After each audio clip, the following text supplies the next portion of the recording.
Join me as I dive deep into the evidence and try to figure out if Jesus is really coming back in 2024.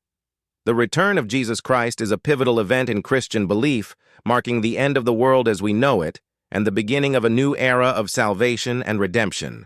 For centuries, believers have been searching for clues about when this momentous occasion might take place, and one year that's been gaining a lot of attention lately is 2024.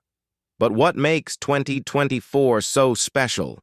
And is there any credible evidence to support the idea that Jesus is coming back this soon?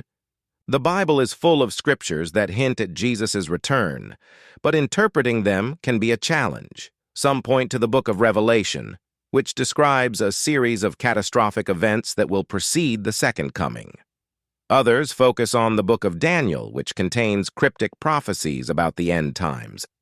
The problem is, there are so many different interpretations of these passages, it's hard to know which one to trust.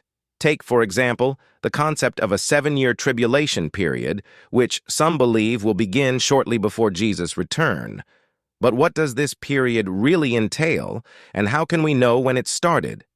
Or consider the prophecy of the 4 horsemen, which some see as a warning sign of the apocalypse. But what's the timeline for these events, and how do they fit into the bigger picture?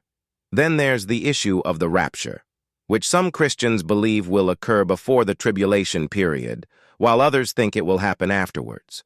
And what about the role of Israel in all of this, which some see as a key player in the end times drama?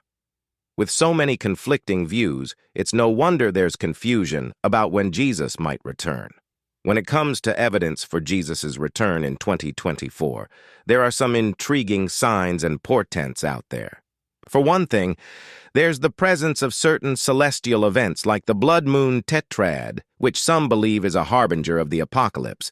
Then there's the rise of false prophets and false messiahs, which Jesus himself warned would precede his return. On the other hand, skeptics would argue that we've seen similar signs and portents throughout history, and yet Jesus has not returned. They point out that many of the predictive models used by prophecy enthusiasts are based on flawed assumptions or misinterpretations of Scripture. And what about the role of human psychology, which can create a self-fulfilling prophecy effect when people believe strongly enough in a particular outcome? One piece of evidence that caught my attention, however, is the convergence of several significant anniversaries in 2024. For example, it will be 70 years since the establishment of Israel as a modern nation, a milestone that some believe has prophetic significance. Additionally, 2024 will mark the 50th anniversary of the Yom Kippur War, a conflict that some see as a precursor to the end times.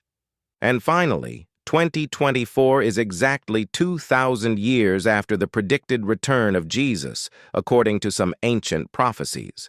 While these coincidences are intriguing, it's essential to approach them with a critical and nuanced perspective. After all, correlation does not necessarily imply causation, and we need to be careful not to read too much into these signs. Nevertheless, they do suggest that 2024 could be a pivotal year, one that warrants close attention and scrutiny. In conclusion, the question of whether Jesus is coming back in 2024 remains shrouded in uncertainty. While there are compelling arguments on both sides, ultimately we can't know for sure until the event itself unfolds. What's clear, however, is that this topic is generating a lot of excitement and interest, and it's worth exploring further. Thanks for watching, and I encourage you to share your thoughts in the comments below. Are you convinced that Jesus is coming back in 2024, or do you think this is just another case of prophecy fever? Let me know, and don't forget to check out my other videos on related topics for more insights.